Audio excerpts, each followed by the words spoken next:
Sports avec Florent Rodeau. Bonjour Florent. Bonjour Raphaël. Et on revient évidemment sur les suites du scandale de corruption à la FIFA. Après les révélations de Chuck Blazer, dont on connaît la teneur désormais depuis hier, c'est désormais Jack Warner qui contre-attaque aujourd'hui. Voilà, Jack Warner qui est l'ancien vice-président de la FIFA. Il est soupçonné, vous le savez, d'avoir perçu 10 millions de dollars de pots de vin dans le cadre de l'attribution de la Coupe du Monde 2010 en Afrique du Sud. Eh bien, il a pris la parole ce matin. Il s'est défendu de toute corruption, documents à l'appui. Il a même menacé de procéder à un grand déballage des transactions financières de la FIFA. Alors, simple menace ou future révélation, je vous propose d'écouter le Trinidien.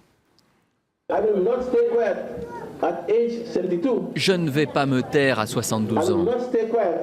Je ne vais pas les laisser me priver de ma liberté. Je vais leur donner ce que je sais sur les transactions financières, à la FIFA y compris, mais pas seulement, sur Sepp Blatter.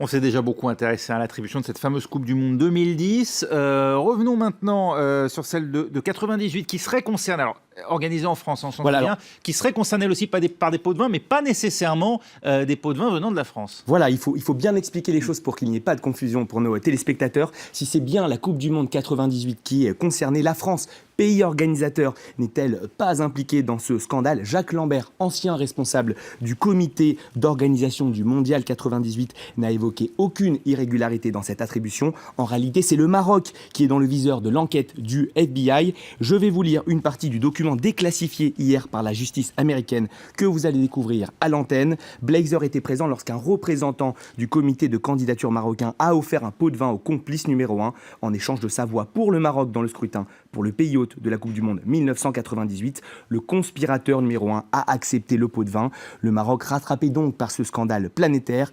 Et nul doute que nous ne sommes qu'au début de cette affaire tentaculaire. Et puis, on vient de l'apprendre en fin d'après-midi, en 2009, vous en parliez en titre Raphaël, la FIFA a procédé à un versement sur le compte de la Fédération irlandaise de football. Une somme de 5 millions d'euros est évoquée, une somme qui n'est pas confirmée pour le moment, une somme censée dissuader le pays de porter l'affaire de la main de Thierry Henry, vous savez, la fameuse main lors du barrage 2009 entre la France et l'Irlande. Voilà des pratiques discutables qui jettent encore un peu plus le discrédit sur l'instance internationale. Voilà, on va revenir dans le sport proprement dit, cette fois avec du tennis. C'est à Roland-Garros, on connaît désormais l'affiche de la finale dames, mais Dieu que ça a été difficile. Voilà une petite surprise pour commencer cet après-midi, porte d'Auteuil. Lucie Safarova a battu Ana Ivanovic dans la première demi-finale. La Serbe qui était pourtant mieux classée que son adversaire du jour. Une victoire en 2-7 pour la Tchèque, 7-5, 7-5, 2-7 donc très accroché. Première finale en Grand Chelem pour elle. Samedi, elle retrouvera Serena Williams, l'américaine qui a dû batailler dur face à Timea Basinski, la Suissesse qui a remporté la première manche avant de s'écrouler. Serena Williams s'impose finalement 3-7, 4-6, 6-3 et un cinglant 6-0 dans la dernière manche. Elle vise désormais un troisième titre à Paris. Et puis l'affiche de la finale homme, elle sera connue demain soir, puisque c'est demain vendredi que se disputent, comme de tradition, les demi-finales hommes. Et vous le savez, Raphaël, tous les espoirs du tennis français, tous les regards du tennis français vont être tournés vers Joe Wilfried Tsonga, le Manceau qui va peut-être rejoindre la finale de Roland-Garros, 27 ans après celle de Henri Lecomte et 32 ans après la victoire finale de Yannick Noah. Face à lui, un Suisse qu'il a déjà battu en novembre dernier, c'était en finale de Coupe Davis. Le Suisse Stanislas Wawrinka, tête de série numéro 8, et qui fait office de favori, on peut le dire, Raphaël, dans ce match? A priori, eu état au classement, en tout cas, oui, c'est sûr. Et puis également, Tsonga, on se souvient qu'il a déjà été demi-finaliste, mais il s'était effondré face à Ferrer. Avantage Wawrinka alors? A priori. Voilà, et puis c'est un match qui devrait débuter vers 13h sur le central dans l'autre demi-finale. Novak Djokovic sera opposé à Andy Murray après son exploit monumental contre Rafael Nadal. Je vous rappelle que Djokovic a sorti hier Nadal en 3-7, ce qui n'était évidemment jamais arrivé. Oui, un tableau difficile pour Djokovic, mais qui pour l'instant s'en sort bien. On a le temps pour du basket rapidement, tout à fait, direction les États-Unis, où débute cette nuit les grandes finales NBA. C'est sans conteste le grand moment qu'attendent tous les amateurs de basket. Les finales NBA qui opposent cette année les Cavaliers de Cleveland, emmenés par LeBron James, face aux Warriors de Golden State, emmenés par Steph Curry.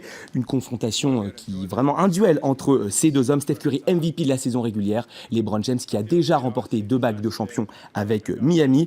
On va peut-être écouter Steph Curry et son entraîneur Steve Kerr à Golden State. Ça va être très excitant, il va y avoir une grosse montée d'adrénaline, car c'est quelque chose que l'on attend depuis très très longtemps. Quand j'étais enfant, c'était un rêve, regarder la NBA, surtout les finales. Je ne pense pas que notre manque d'expérience va nous affecter. Car dès que le match a commencé, ce n'est que du basketball. Nous devons faire ce que nous avons fait durant la saison, être prêts. Ce groupe est toujours détendu, ce qui ne veut pas dire qu'il n'y aura pas un peu de tension.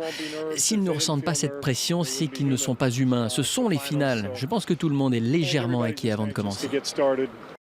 Voilà, c'est la fin de ce journal des sports. Merci Florent Rodeau.